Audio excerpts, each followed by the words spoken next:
राधे राधे, जय श्री कृष्ण। आप सभी को जानकी नवमी या सीता नवमी की हार्दिक शुभकामनाएं। सीता नवमी का दिन जो होता है, उस दिन माता सीता का जन्म हुआ था। तो आइए आज हम इसकी कहानी और महत्व सुनते हैं। सीता नवमी महत्व। भारत के कई जगहों पे सीता नवमी वैशाख मास के शुक्ल पक्ष की नवमी तिथि को मनाते हैं, तो कई जगहों पर फाल्गुन मास के कृष्ण पक्ष की अष्टमी तिथि को बनाते हैं।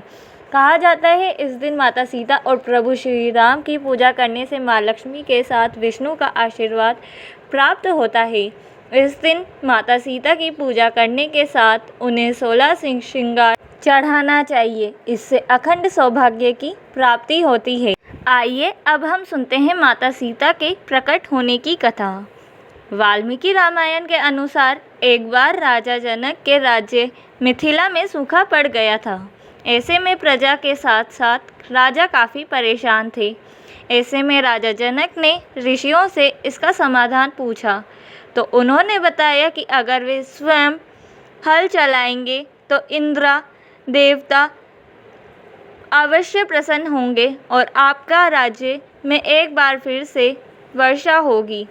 ऐसे में एक तय मुहूर्त में राजा जनक के साथ उनकी पत्नी रानी सुनयना से अपने हाथों से खेत में हल चलाया। हल चलाते समय उनका हल किसी पत्थर से टकरा गया। ऐसे में राजा को लगा कि ऐसे बीच में पत्थर कैसे आ गया। ऐसे में उन्होंने उस पत्थर को हटाकर देखा तो एक कलश में सुंदर सी नवजात बच्ची थी। राजा जनक निसंतान थे, इसलिए उस बच्ची को देखकर वे बहुत खुश हुए और उन्होंने और देवी सुनयना ने उस बच्ची को अपना नाम दिया और उनका नाम सीता रखा। धरती से माता सीता के बाहर निकलते ही खूब वर्षा भी होने लगी। कहा जाता है कि जिस दिन माँ सीता धरती से प्रकट हुई, उस दिन वैशाख महीने के शुक्ल पक्ष की नवमी तिथि थी।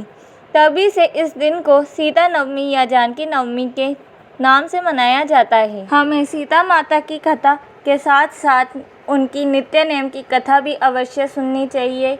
नित्य नेम की कहानी जो है वो सीता माता कहती थी और श्री राम जी उसे सुना करते थे। एक दिन श्री राम भगवान को किसी काम के लिए बाहर जाना पड़ा, तो सीता माता कहने लगी कि भगवान मेरा तो 12 वर्ष का नित्य नियम है, अब आप बाहर जाएंगे तो मैं आपकी कहानी किसे सुनाऊंगी। श्री राम ने कहा कि तुम कुएं की पाल पर जाकर बैठ जाना और वहाँ जो औरतें पानी भरने आएंगी उन्हें अपनी कहानी सुना देना। सीता माता कुएं की पाल पर जाकर बैठ जाती है। एक स्त्री आई, उसने रेशम की जरी की साड़ी पहन रखी थी और सोने का घड़ा ले रखा था।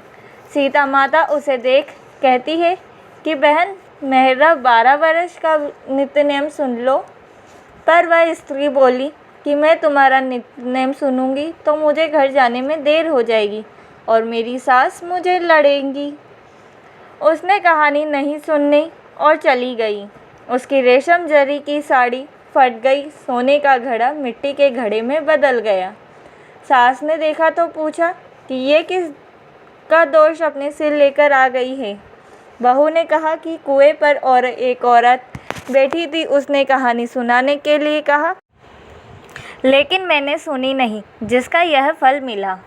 बहू की बात सुनकर अगले दिन वही साड़ी और घड़ा लेकर सास कुएं की पाल पर गई। सास को वही माता सीता बैठी मिली, तो माता सीता ने कहा कि बहन मेरी कहानी सुन लीजिए। सास बोली कि एक बार छोड़, मैं तो 4 बार कहानी सुन लूँगी। तो सीता माता अपनी कहानी कहना शुरू करती हैं।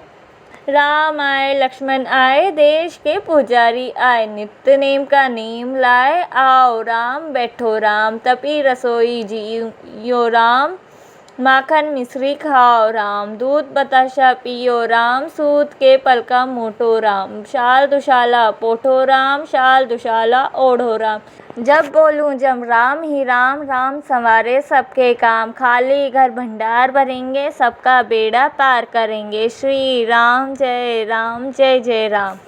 सास बोली कि बहन कहानी तो बहुत अच्छी लगी। कहानी सुनकर सास घर चली गई और उसकी साड़ी फिर से रेशम जरी की बन गई। मिट्टी का घड़ा फिर सोने के घड़े में बदल गया। बहू कहने लगी, सासू माँ आपने ये सब कैसे किया? सास ने कहा कि बहू तू दोष लगा के आई थी और मैं अब दोष उतार कर आ रही हूँ। बहू ने फिर पूछा कि वह कुएं वाली स्त्री कौन है? सास बोली कि वे सीता माता थी। वह पुराने से नया कर देती है, खाली घर में भंडार भर देती है।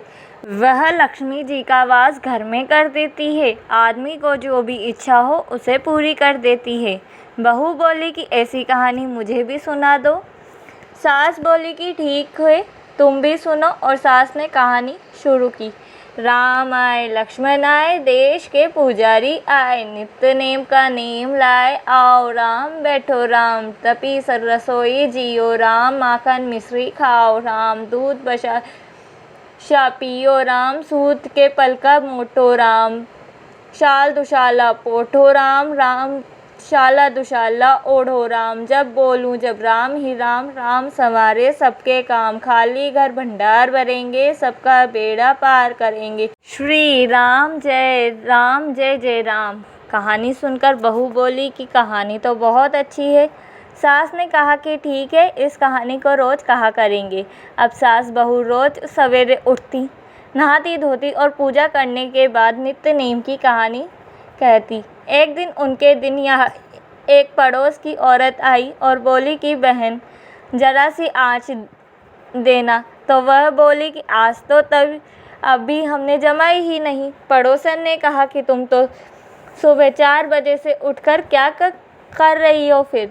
उन्होंने कहा कि सुबह उठकर हम पूजा करते हैं, फिर सीता माता की नित्य नेम की कहानी कहते हैं। पड़ोसन ने उनकी बात सुनकर फिर कहा कि सीता माता की कहानी कहने से तुम्हें क्या मिलेगा? वे बोली कि इनकी कहानी कहने से घर में भंडार भर जाते हैं, सारे काम सिद्ध हो जाते हैं, मन की इच्छा भी पूरी होती है। पड़ोसन कहती कि फिर मैं भी सुनना चाह दो फिर। वह बोली कि ठीक है, तुम भी ये कहानी सुन लो। राम आए लक्ष्मण आए, देश के पुजारी आए, नित्य नेम का नेम लाए। आओ राम बैठो राम।